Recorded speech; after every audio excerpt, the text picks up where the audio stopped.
Imagine you're a slave in a bustling Roman villa perched atop the sun-scorched Palatine Hill. The year is 50 CE, the air hums with the rich, oily scent of olive oil dripping from a banquet table laden with exotic fruits and the sharp, acrid tang of sweat from bodies pressed close in the sultry heat as wealthy patricians laugh, their eyes lingering on you with a predatory glint that sends a shiver of dread coursing down your spine, your heart pounding in your chest.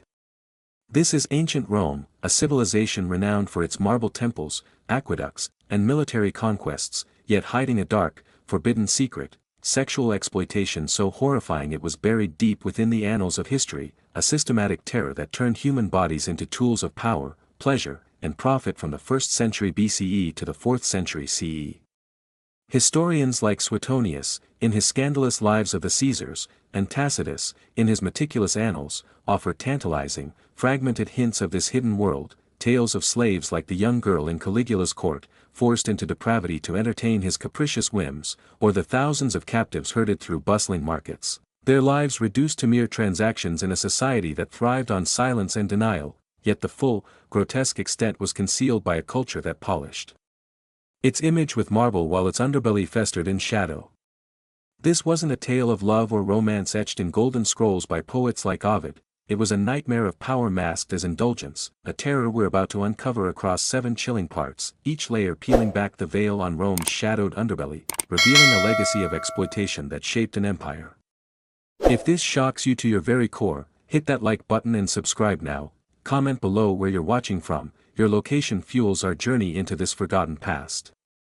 The exploitation began with the very foundation of Rome's empire, the slave trade, where your body became a commodity traded with the same indifference as grain, wine, or livestock. Imagine the vivid, chaotic scene, the sharp, metallic clatter of bronze coins exchanging hands in a crowded marketplace along the Via Sacra, the sour, acrid stench of unwashed bodies crammed into wooden pens under the relentless sun, the cold, unyielding weight of iron chains biting into your wrists, leaving red welts on your skin, the low, guttural murmur of buyers assessing your worth with calculating stares that strip away your humanity, the swirling dust of the street stinging your eyes. Suetonius paints a grim portrait of Caligula's lavish purchases, acquiring virgins to satisfy his insatiable and perverse desires, their innocence a prize hoarded in his palace, while Pliny the Elder, in his Natural History, estimates that over 10,000 slaves were traded annually in Rome alone, their youth and beauty a currency that fueled the elite's excesses, their numbers a testament to the scale of this hidden trade. Was this a thriving commerce that built the foundations of an empire or a crime against humanity cloaked in the guise of economic necessity, a system that systematically stripped away dignity and replaced it with chains? The question lingers as you're dragged from the auction block, your fate sealed by the fall of a gavel. Many slaves endured this dehumanizing ordeal, their lives erased from the marble records of Rome's triumphs, their fear a silent scream swallowed by the roar of the city's chariot wheels, their stories buried beneath the ruins of a civilization that turned a blind eye to their suffering, their resilience a fragile, flickering thread in the enveloping darkness. The elite hid their vices with a veneer of sophistication, orgies and abuses were state secrets, whispered about in hushed tones but never fully exposed to the light of day. Picture the decadent, opulent scene, the sweet, heady scent of Falernian wine spilling onto polished marble floors, staining them a deep crimson, the soft, luxurious rustle of silk togas as nobles gather in a candlelit atrium adorned with frescoes of gods, the cold, piercing stare of a praetorian guard standing watch with a hand on his sword, the suffocating dread of the unknown pressing down as you're ushered forward into the heart of the gathering. Tacitus, in his Annals, describes Nero's infamous feasts, where slaves were forced to perform degrading acts to amuse the emperor and his debauched guests, their humanity stripped away in the name of entertainment, while Suetonius recounts Caligula's perverse games, turning his palace into a den of exploitation where no boundary was sacred. Was this the height of Roman luxury, a pinnacle of civilization's decadence, or a nightmare dressed in gold and purple, a horror hidden behind the closed doors of the elite? The question lingers as the laughter of the patricians grows louder, the shadows deepening around you, the air thick with their entitlement. Many suffered in this gilded cage, their dignity stolen by the very hands that ruled the empire, their resilience a faint, trembling flicker against the tide of oppression, their pain a hidden cost etched into the empire's foundation, their voices silenced by the weight of Rome's power. But this was merely the opening act of Rome's dark, twisted play. What horrors awaited in the brothels, where the state itself sanctioned and profited from exploitation on an industrial scale? The answer lies beyond the villa's marble walls, a secret yet to unfold. Smash that like button if you're ready for more, and subscribe now to dive deeper into this chilling history. Imagine you're that same slave, now standing on a weathered, splintered wooden auction block in the heart of Rome's bustling forum. The year still 50 CE, the air thickens with the salty, briny tang of the Tiber River drifting through the dusty streets and the harsh, guttural cries of bidders echoing off the surrounding marble columns as rough, calloused hands inspect you, their fingers probing with cold, unfeeling indifference that chills your blood. The slave market was the beating, merciless heart of Rome's dark trade, a hidden horror that fueled the empire's pleasures with a relentless, industrial efficiency from 100 BCE onward, turning human lives into commodities traded under the unforgiving midday sun. Historians like Appian, in his Roman history, document this grim commerce with a stark clarity. Children and women sold into sexual servitude, their identities erased with each hammer fall, while archaeological discoveries, such as inscribed slave collars bearing the words captiva or fugitiva, and meticulously kept market ledgers, reveal the chilling scale of this exploitation. A system so pervasive it was woven into the very fabric of Roman society, accepted as a norm by those who benefited. This wasn't a fleeting, opportunistic transaction, it was bondage masked as an economic engine, a terror that shaped the lives of millions and left scars on history's face, and we're only beginning to peel back its layers to expose the truth. If this disturbs you to your very soul, hit that like button and subscribe now. Comment below your shock, your voice keeps this tale alive and burning. The trade was systematic, a cold, mechanical machine designed to exploit your youth and vulnerability with ruthless, unerring precision. Imagine the searing, relentless agony, the rough, splintered wood of the auction block digging into your bare feet, leaving red marks on your skin, the sour, acrid stench of unwashed bodies crammed into wooden pens under the relentless, scorching sun, the cold, unyielding clink of iron chains rattling with every movement, the oppressive, suffocating weight of despair settling into your bones as buyers assess your worth with calculating, predatory stares that strip away your humanity, the swirling, choking dust of the via sacra stinging your eyes and coating your throat. Appian notes girls as young as 10 sold into sexual slavery, their innocence a prized commodity snatched away in the blink of an eye, while excavations at sites like Pompeii have unearthed slave collars inscribed with captiva or fugitiva, evidence of thousands forced into this trade, their numbers a stark, haunting testament to the market's voracious, insatiable appetite for fresh victims. Was this a thriving trade that sustained the gleaming marble pillars of an empire or a calculated, deliberate torture that devoured humanity piece by piece, a system built on the broken bodies and shattered spirits of the young? The question lingers as the bids rise higher, your fate hanging precariously in the balance, the gavel poised to fall. Many were broken by this dehumanizing, soul-crushing ordeal, their lives reduced to mere ledger entries scrawled in ink, their fear a constant, gnawing companion in the dust-filled air, their stories lost to the sands of time, swept away by the tide of Rome's indifference, their resilience a fragile, flickering spark snuffed out by the market's relentless machinery. The market fed the elite's insatiable, perverse desires. Slaves were not just labor to toil in fields but gifts for pleasure, their bodies a currency of power exchanged with the same casualness as a fine wine. Picture the chaotic, oppressive scene, the gleam of freshly minted gold coins flashing in the harsh sunlight, catching the eye of every onlooker, the soft, luxurious rustle of fine wool togas as wealthy patrons circle like vultures, the cold, invasive touch of a buyer's hand assessing your form with a clinical detachment, the suffocating, heart-pounding dread of an uncertain, terrifying fate pressing down as you're claimed and led away. Suetonius, in his Lives of the Caesars, records Tiberius's secret harems on the island of Capri, where slaves were groomed and trained for his perverse indulgences, their youth a tool for his twisted games, while Petronius's Satyricon hints at the casual, almost nonchalant exchange of slaves as party favors among the elite, their humanity a mere afterthought in the revelry, a footnote in the pursuit of pleasure. Was this a dazzling display of wealth that defined Roman grandeur and cemented its legacy, or a wickedness cloaked in luxury, a horror hidden behind the gleaming marble facades of the city's grandest homes? The question lingers as you're led away, your ownership transferred with a signature, your spirit sinking. Many endured this gilded, oppressive captivity, their spirits crushed under the unyielding weight of their master's whims and desires, their resilience buried beneath layers of shame and humiliation, their suffering a secret traded in the shadowy corners of Rome's opulent palaces. But the horror only deepened, its roots spreading further. What awaited in the brothels, where the state itself turned exploitation into a sanctioned, profitable industry on an unimaginable scale? The answer lies beyond the market's swirling dust and clamor, a secret yet to unfold. Smash that like button if you're curious to know more, and subscribe now to uncover the next layer of this chilling history. Imagine you're that same slave, now thrust into the dimly lit, suffocating corridors of a Roman brothel nestled in the gritty Subura district. The year still 50 CE, the air grows heavy with the musky, cloying scent of cheap perfume smeared on cracked walls and the sour, overpowering reek of unwashed bodies pressed close as patrons shuffle in, their voices a low, predatory growl of anticipation that sends a chill through your bones. The brothels of ancient Rome were not mere backstreet vices tucked away in shame but state-sanctioned hubs of exploitation, a hidden horror that turned human suffering into a profitable enterprise from the 2nd century BCE to the 3rd century CE, a system so entrenched it became a cornerstone of the empire's economy.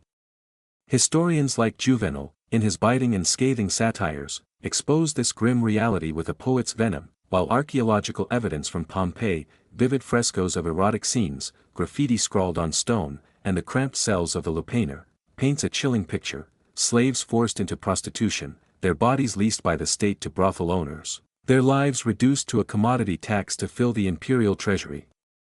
This wasn't a hidden shame swept under the rug, it was a regulated, industrialized industry, a terror woven into Rome's economic fabric, accepted as a norm by those who profited, and were just beginning to scratch the surface of its depths. If this horrifies you to your very soul, hit that like button and subscribe now. Comment below your reaction, your words keep this dark tale alive.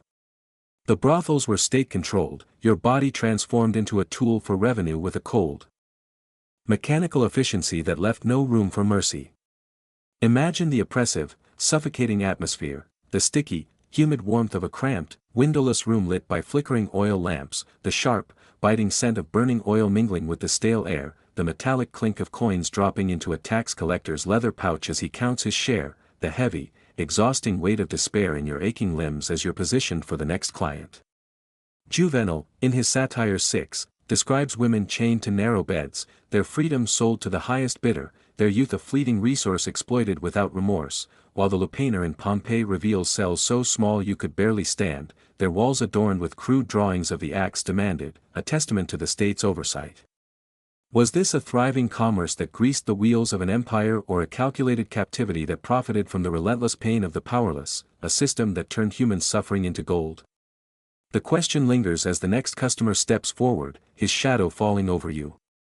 Many endured this dehumanizing existence, their spirits broken by the unending cycle, their fear a constant, oppressive shadow that clung to the damp walls, their stories etched in the silent stone, their resilience a fragile thread worn thin by the weight of their bondage.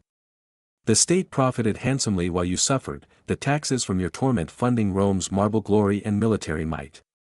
Picture the chaotic, oppressive scene, the soft, luxurious rustle of a patron's finely woven toga brushing against the rough stone floor, the sharp, acrid tang of spilled Falernian wine staining the ground, the cold, unfeeling stare of a burly guard posted at the door, the suffocating, heart-pounding dread of endless nights stretching before you as the brothel hums with activity.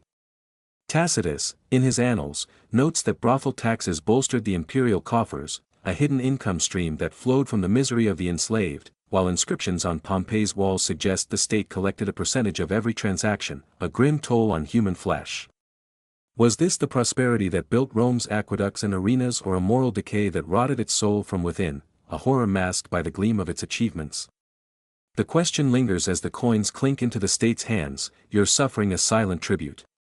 Many were trapped in this inescapable net, their resilience fading with each passing day, their pain a hidden cost paid to sustain the empire's grandeur, their lives a forgotten footnote in the ledgers of Rome's wealth.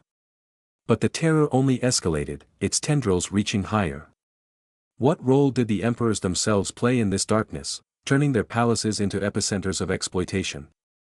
The answer lies beyond the brothel's grimy walls, a secret yet to unfold. Smash that like button if you're intrigued to know more, and subscribe now to dive deeper into this chilling history. Imagine you're that same slave, now dragged into the opulent, echoing halls of an imperial palace perched atop the Palatine Hill, the year still 50 CE, the air grows thick with the heady, resinous scent of incense burning in golden braziers that cast long, flickering shadows and the faint, sour whiff of fear. Lingering as Caligula's laughter reverberates off the marble walls, his eyes gleaming with a twisted, predatory delight that freezes your blood. The emperors of ancient Rome were not merely rulers adorned in laurel wreaths but architects of a hidden horror, turning their palaces into dens of perversion and exploitation that stretched from the 1st century BCE to the 2nd century CE, a system where their absolute power corrupted into a nightmare for the enslaved. Historians like Suetonius, in his scandalous and detailed Lives of the Caesars, and Cassius Dio, in his expansive Roman history, unveil this dark truth with unflinching clarity. Emperors like Caligula, with his erratic whims, and Nero, with his theatrical excesses, used their unchecked authority to enforce sexual depravity, with slaves as their primary victims, a practice shrouded in the privilege of imperial purple and deliberately obscured from public scrutiny. This wasn't the noble leadership celebrated in triumphal arches, it was a tyranny cloaked in luxury, a terror we're now facing head-on as we delve into the heart of Rome's darkest secrets. If this chills you to your very core, hit that like button and subscribe now. Comment below what shocks you most, your input keeps this journey alive. The emperors wielded absolute, unassailable power, transforming your body into a plaything for their capricious and perverse whims with a cruelty that knew no bounds.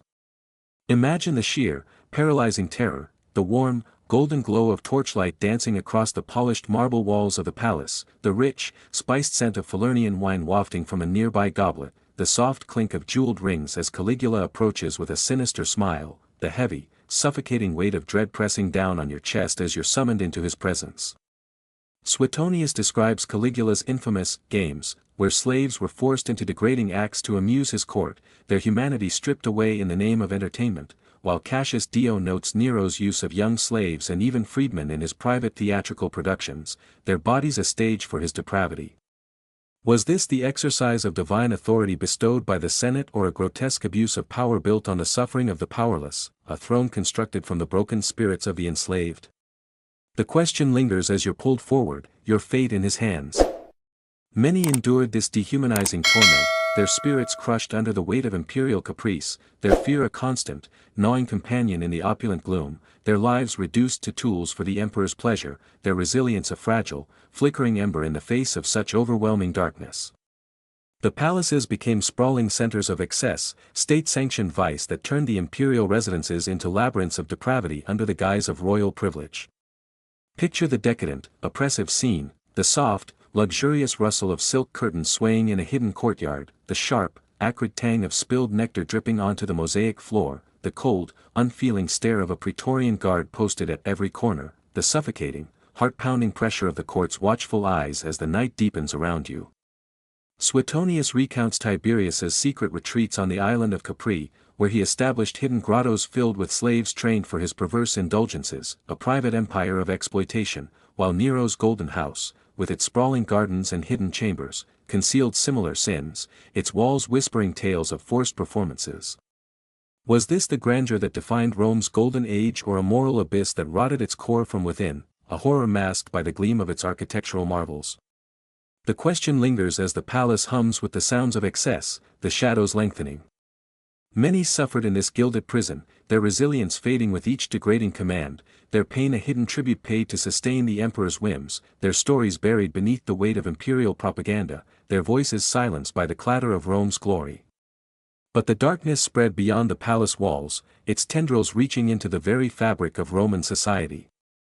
What role did the common people and their culture play in perpetuating this exploitation?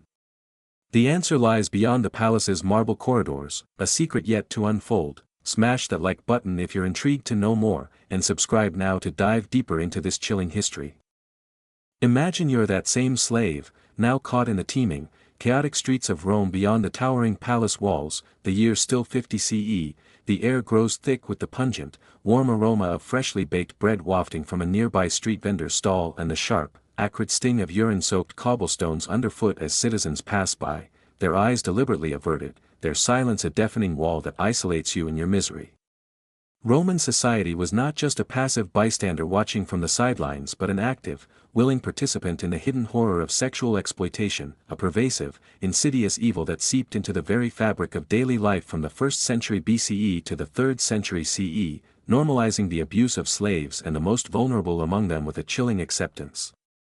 Historians like Seneca, in his philosophical musings on morality in letters to Lucilius, and Petronius, in his satirical and revealing Satyricon, hint at this deep complicity. Citizens frequented brothels as casually as they visited the baths, accepted the sexual abuse of slaves as a marker of social status, and turned a blind eye to the imperial excesses that fueled this system. A culture where exploitation was as commonplace as the bustle of the forum or the clatter of chariot wheels. This wasn't a random accident of history, it was a collective, ingrained sin, a terror we're now confronting with open eyes as we peel back the layers of Rome's hypocrisy. If this unsettles you to your very core, hit that like button and subscribe now. Comment below your thoughts, your voice helps us honor their silent stories. Society normalized your suffering, embedding it as a social norm that went unquestioned by the masses. Imagine the suffocating indifference, the crunch of leather sandals on uneven stone streets, the rich, savory scent of roasted meat sizzling over an open flame, the constant hum of chatter and laughter ignoring the clink of your chains, the heavy, crushing weight of shame pressing down as you're paraded past. Seneca, in his letters, critiques the casual, almost nonchalant use of slaves for sexual pleasure, lamenting how masters saw it as their right, while Petronius depicts brothel visits as a routine outing for the elite, a social ritual no more remarkable than a trip to the theater. Was this a widespread acceptance that held society together, or a deep, pervasive apathy that blinded them to the pain etched on your face, a culture that devalued human life for convenience? The question lingers as you're overlooked by the crowd, your existence reduced to a shadow. Many endured this dehumanizing normalization, their voices silenced by the roar of the city, their fear a constant, oppressive backdrop to the daily grind, their lives devalued to the point of invisibility, their resilience a fragile, flickering hope crushed under the weight of societal indifference. The culture reinforced this exploitation, embedding it so deeply into daily life that it became an invisible thread in the tapestry of Roman identity. Picture the vivid, oppressive scene, the sharp clink of coins exchanging hands at a bustling bathhouse, the slick, oily tang of perfumed skin as patrons relax, the cold, unfeeling stare of a passerby who spares you no glance, the suffocating, heart-pounding dread of constant exposure to judgment or abuse. Archaeological finds like intricately designed erotic oil lamps unearthed in Pompeii and graffiti scrawled on the walls of public spaces, phallic symbols and crude invitations, show a widespread, almost celebratory acceptance of sexual exploitation, a cultural norm that permeated from the lowest plebeian to the highest senator. Was this a cherished tradition that defined Roman vitality, or a subtle tyranny that enslaved the vulnerable under the guise of custom, a horror masked by the everyday? The question lingers as these customs persist, their legacy etched into the stone. Many suffered under this cultural weight, their resilience buried beneath layers of societal approval, their pain transformed into a cultural artifact displayed with pride, their stories ignored as the city moved on, their humanity a casualty of Rome's relentless progress. But the impact of this complicity grew beyond the streets, its echoes shaping the empire's very legacy. How did this pervasive exploitation influence Rome's rise and fall, a shadow cast across centuries? The answer lies beyond the city's bustling chaos, a secret yet to unfold. Smash that like button if you're curious to know more, and subscribe now to dive deeper into this chilling history. Imagine you're that same slave, now standing amidst the crumbling, moss-covered ruins of Rome centuries later, the year 476 CE, the air carries the dusty, earthy scent of decaying marble pillars toppled by time and the faint, mournful whisper of wind threading through shattered columns as the Western Roman Empire collapses around you, your story a ghostly presence in its final, shuddering breaths. The long-term impact of sexual exploitation left an indelible, festering scar on Rome's legacy, a hidden horror that shaped its meteoric rise and inevitable fall from the 1st century BCE to the 5th century CE, a shadow cast by the exploitation we've traced through 5 harrowing parts: slavery's chains, brothels' profits, and emperors' vices. Historians like Edward Gibbon, in his monumental Decline and Fall of the Roman Empire, and modern scholars draw stark lines from this abuse to societal decay, with evidence from surviving legal codes, inscriptions on forgotten tombs, and the fragmented accounts of slave revolts painting a picture of a culture that crumbled under the weight of its own moral corruption. This wasn't just a chapter of ancient history to be glossed over, it was a profound warning etched in stone, a terror we're now unraveling with every step into Rome's twilight. If this haunts you to your very soul, hit that like button and subscribe now. Comment below your reflection, your thoughts keep this dark tale resonant. The exploitation weakened Rome's social fabric, sowing the seeds of decay that would eventually bring the empire to its knees. Imagine the slow, inevitable decline, the creak of a broken aqueduct straining under neglect, the acrid scent of ash rising from a burned-out villa on the city's edge, the low, restless murmur of unrest rippling through the plebeian quarters, the heavy, suffocating weight of despair settling over a once proud people. Gibbon argues that moral corruption, fueled by the unchecked exploitation of slaves and the normalization of vice, eroded the trust and cohesion that had once held Rome together, while the slave revolt led by Spartacus in 73 BCE hints at the simmering resistance that threatened to boil over, a desperate cry from those chained in the shadows. Was this the strength that built an empire, or a fatal, self-inflicted flaw that undermined its foundations, a society undone by the sins it refused to confront? The question lingers as chaos brews in the streets, the empire teetering. Many suffered through this unraveling, their rebellion a defiant cry against oppression, their fear a catalyst that fueled uprisings, their lives a lost cause swallowed by the collapse, their resilience a faint echo in the rubble. The legacy of this exploitation influenced future cultures, its echoes reverberating through time like a somber dirge. Picture the somber, reflective scene, the soft rustle of parchment as a monk labors in a dimly lit scriptorium, the sharp, metallic tang of ink spilling onto vellum, the cold, oppressive silence of a stone church where prayers are whispered, the suffocating dread of a history that threatens to repeat itself. Legal codes from Emperor Justinian in the 6th century show early attempts to curb prostitution and slave abuse, yet the echoes of Roman norms persist in medieval Europe's own struggles with serfdom and gender roles, a legacy carried forward by the very societies that rose from Rome's ashes. Was this a hard-earned lesson that shaped better laws, or a curse that doomed future generations to repeat the cycle, a shadow cast across centuries? The question lingers as history's pages turn, the parallels drawing closer. Many endured the weight of this inherited pain, their suffering a legacy passed down, their resilience buried beneath the weight of tradition, their stories a shadow that lingers in the margins of history. Their voice is a whisper lost to time. But the echoes of Rome's dark secret linger still, stretching into our modern world. What modern parallels can we draw from this ancient terror, a mirror to today's struggles?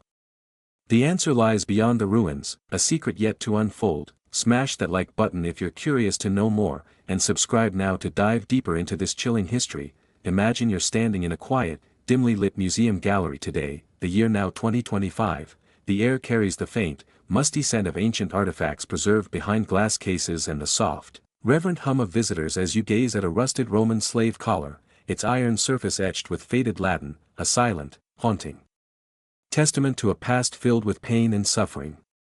The hidden sexual exploitation of ancient Rome, painstakingly uncovered across 6 harrowing parts, leaves a legacy that echoes with chilling clarity into our modern world, a shadow cast from the 1st century BCE to the 5th century CE, shaping a society that rose to greatness only to fall under the weight of its own moral decay. Historians like Mary Beard, in her insightful works on Roman culture, and 2025 studies from the United Nations highlight stark parallels. Human trafficking and pervasive gender inequality today mirror Rome's sins, with UN data reporting 4.8 million victims of modern sexual slavery and 50 million people trapped in various forms of slavery globally, a grim reflection of the brothels and slave markets we've explored. This isn't just a distant chapter of ancient history to be filed away, it's a mirror held up to our present, a terror we must face with open eyes as we draw the curtain on this journey. If this resonates with you to your very core, hit that like button and subscribe now. Comment below your insights, your voice helps us honor the silenced stories of the past. Rome's fall was a sobering lesson in the devastating cost of unchecked exploitation, a cautionary tale carved into the ruins. Imagine the poignant scene of ruin, the soft creak of a polished museum floor beneath your feet, the rich, leathery scent of old manuscripts displayed nearby, the heavy, oppressive weight of silence hanging in the air, the faint echo of loss reverberating through the exhibits. Edward Gibbon, in his monumental Decline and Fall of the Roman Empire, ties the empire's collapse to its moral corruption, arguing that the exploitation of slaves and the normalization of vice eroded the trust and unity that once held Rome together, while the slave revolt led by Spartacus in 73 BCE stands as a defiant testament to the resistance that simmered beneath the surface, a cry from those chained in the shadows. Was this a warning etched in the stones of history, a call to learn from past mistakes, or an inevitable cycle that repeats with every generation, a flaw woven into the fabric of power? The question lingers as we reflect on the fallen columns, their grandeur now dust. Many suffered through this unraveling, their fight against oppression a lasting legacy, their fear a teacher that whispers through time, their lives a poignant call to action that demands we remember, their resilience a faint but enduring light in the darkness. Modern parallels reveal ongoing, unrelenting struggles that echo Rome's ancient horrors with unsettling familiarity. Picture the stark contrast of today, the insistent, clinical beep of a hospital monitor tracking a trafficking victim's recovery, the sharp, sterile tang of disinfectant filling a shelter room, the cold, heavy weight of gender inequality pressing down on modern societies, the suffocating dread of silence surrounding these issues as disparities continue to grow.